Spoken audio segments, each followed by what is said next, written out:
السلام علیکم. په نوي ولاګ کې زه ایلمان وهاب ستاسو سره حاضر یم. نننی ولاګ ډېر زیات په ښکلي ځای کې دی. نننی ولاګ چې دی د سرملنګ نه تقریبا د 10-20 منټو فاصله کې یو ځای دی چې نوم یې دریابنډ دی، په هغې دی او شاته چې تاسو کوم دا لوکیشن ګورئ په دې باندې دی.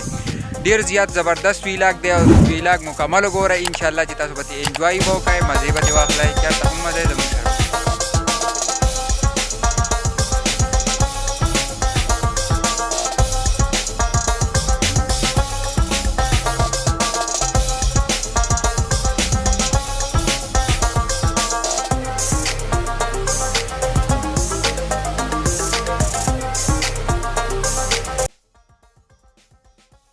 بس مونږ اوس په دې لار باندې روان یو. دا خوراک سامان خو اخیستی دی، ډېر زیاته زبردسته علاقه ده او چکریانو ته خواست دی چې دلته راشي. ډېر ښکلی ځای دی او تقریبا په بونیر کې ډېر زیات ښکلي ځایونه دي، خو روډ مسله راوته. د دې رواجې مونږ سرکار ته دغه کوو چې دا روډونه له سم کړي او دې غالټو ته علاقه خو ډېره زیاته ښکلې شینکۍ علاقه ده یاره، ډېره زبردست.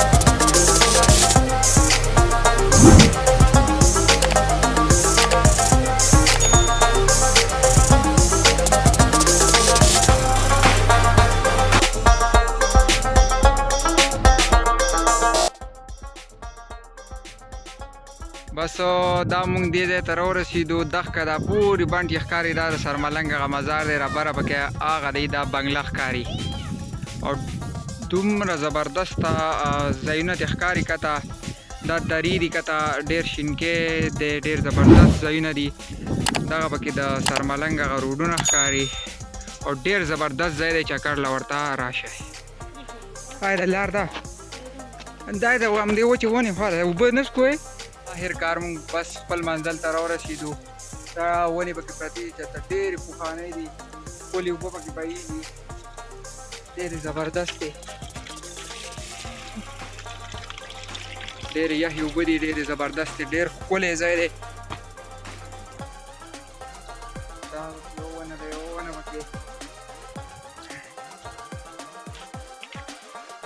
ونه پکې دا ده، دې ته لارې راکوزي شوي، دې کې قبرونه دی. پله مونږ به پله ځو خو بس لکه دمه کړو، بیا زمونږ ډېره زیاته لار وواله.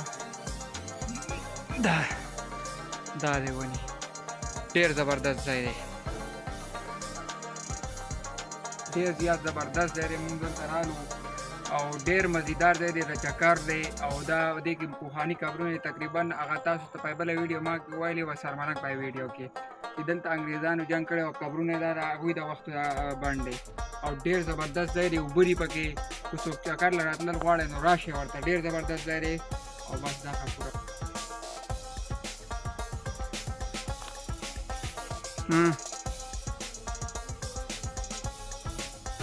مونږ واپس شو یاره. ډېر زیات لارې ډېره زیاته ګرانه او مونږ ستړي هم ډېر شو. بس واپس شو، اوس ځو سرملنګ ته او انشاءالله چې نور شاټونه به هلته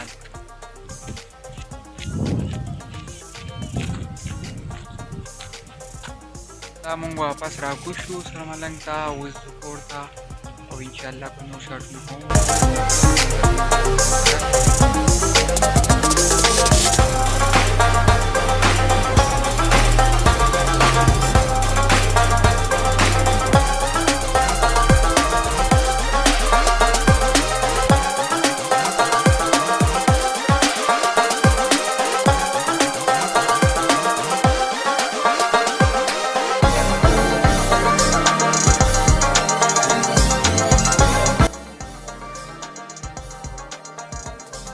په سرملنګ کې د منیر بونیري سره هم میلاو شو، خو بیا هغه وی زموږ سره ټایم نشته نو مونږ ورسره یو تصویر یو خاص ویډیو خپل کړل، هغه تاسو وګورئ. او که نننی ویلاګ خو چېرې خوښ شوی دا چینل د سره سبسکرایب کړئ، ویډیو لایک کړئ، شیر کړئ، د پاڼې نه ګورئ، فیسبوک پیج فالو کړئ او انشاءالله په دې چینل کې به تاسو ته ښکلې ښکلې نوې نوې ویلاګې میلاویږي. خپل ځان ډېر خیال ساتئ. والسلام.